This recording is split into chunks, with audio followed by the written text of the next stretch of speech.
58esima edizione di MIG, gelato anche a dicembre. Presidente, grazie a questa manifestazione così importante. Beh, sono eccezionali i nostri gelatieri, diciamo che è bene ricordare che sono partiti dal Veneto alla fine del secolo scorso, anzi alla fine di 2 secoli fa, a fine 800, e oggi sono una bella realtà. Pensate, solo alla Germania danno lavoro a oltre 22.000 persone. Hanno saputo uscire dalla crisi rimboccandosi le maniche e oggi sono rispettati e fanno rispettare il Veneto nel mondo. Ecco, protagonisti di un'economia ma anche custodi di un sapere di tradizione. Sì, e non si smentiscono mai perché oggi sono oggetto di, anzi sono attori di una valorizzazione del prodotto tipico mai avvenuta in passato, nel senso che abbiamo oggi gelati con i prodotti più disparati, dalla canapa delle Dolomiti, piuttosto che il Figuette Moro di Caneva, che è un IGP, o altri prodotti tipici dei quali non si parlava in altri tempi. Quindi insomma una manifestazione assolutamente da sostenere.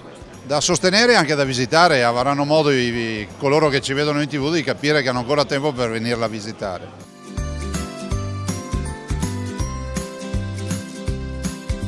Ringraziamo il Presidente Luca Zaia e diamo il benvenuto al Presidente di Longarone Fiere, Giorgio Balzan. Presidente Balzan, allora, insomma una 58esima edizione che ha visto la presenza di Luca Zaia, insomma un'occasione importante per ribadire come dalla fine dell'Ottocento il gelato artigianale è un simbolo e un valore di questo territorio. Ma diciamo che l'inaugurazione è stata straordinaria e speriamo che premetta assolutamente bene, anzi ne siamo consapevoli e sicuri.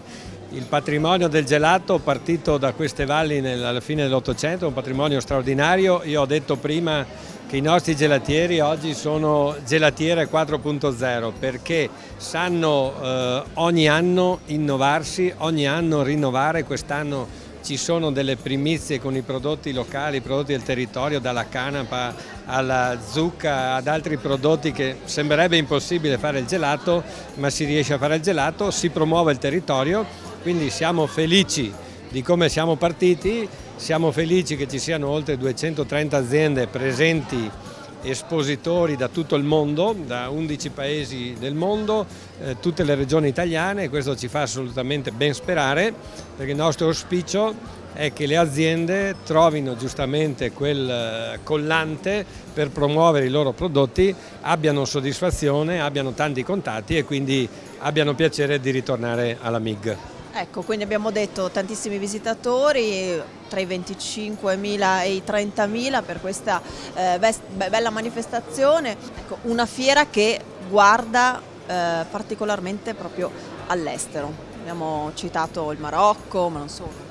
Assolutamente sì, noi ci facciamo promotori, tant'è che anche in questa edizione abbiamo circa una trentina di buyer che vengono da tutta l'Europa dell'Est, compresa la Spagna, l'Azerbaigian, eccetera, proprio perché pensiamo che questo prodotto abbia ancora un eccezionale margine di promozione e di sviluppo nel mondo e che possa diventare un ulteriore, lo è già assolutamente, un'ulteriore cultura dell'alimentazione, una cultura del gelato, un patrimonio che l'Italia porta in giro per il mondo, partendo ovviamente da Longarone Fiere. Io ringrazio il Presidente della Fiera di Longarone, Giorgio Balzan.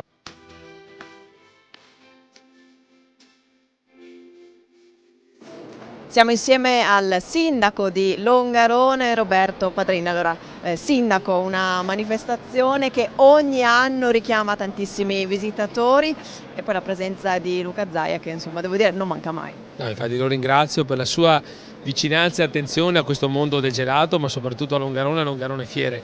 Per noi è l'evento dell'anno e per 4 giorni Longarone diventa la capitale mondiale del gelato, quindi è un motivo d'orgoglio anche da parte nostra poter ospitare questo evento che ogni anno cresce, anche se quest'anno abbiamo avuto un paio di defezioni importanti, ma siamo riusciti comunque a contestualizzare, a riempire gli interi padiglioni con nuove aziende che danno anche un ricambio e penso che creino delle opportunità in più per il mondo dei gelatieri.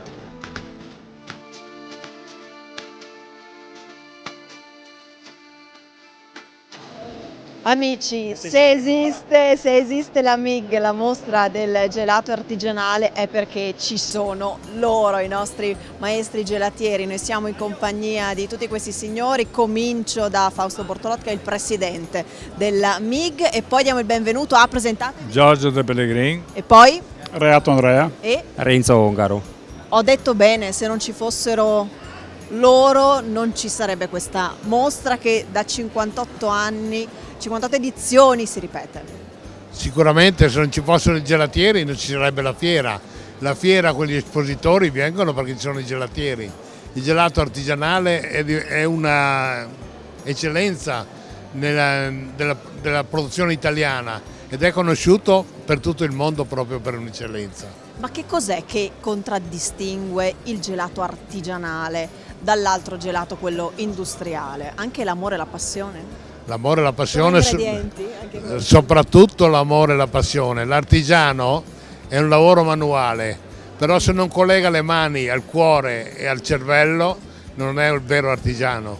Vi sentite ambasciatori, sapete insomma quanta importanza ha avuto il vostro ruolo? Sì, E ha il vostro. anche perché il gelato è l'unico alimento che si mangia nella prima e tenera infanzia fino a quasi alla morte e tutti lo mangiano perché è un prodotto veramente che ti soddisfa e ti dà la gioia di assaporare qualcosa di buono. E anche ad ogni stagione, siamo qui in dicembre, ma mangiare il gelato anche in questa stagione è fantastico. Che ci porta qui, soprattutto se ci guarda, siamo tutti con i capelli bianchi, no? Vuol dire che è una vita che lavoriamo nel mondo del gelato, la passione ci accomuna di poterti fare e di provare in amicizia, troviamo dei nuovi prodotti, delle nuove Novità di quest'anno, vedo i fiori. Abbiamo fatto tutti con i fiori, sì, dalla rosa antica alla fragola, il fior di liso col cioccolato bianco, i fiori di zucca, il giacinto, poi con il lampone e l'ibisco, con la canapa, con la rosa antica che il mio amico qua ha fatto, Jimmy.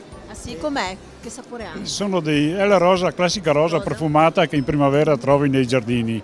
Quella viene raccolta, vengono messi a macerare i fiori con l'acqua e zucchero, viene fatta una melassa in composto che poi può essere utilizzata anche in questo periodo. Ho saputo questa mattina dagli anziani di Agordo, che è un paese qua del Principe del Liuno, che macinavano le bacche di canapa e la davano alle donne dopo che avevano partorito, perché era ricco di olio con omega 3 e omega 5 o 6, non di più.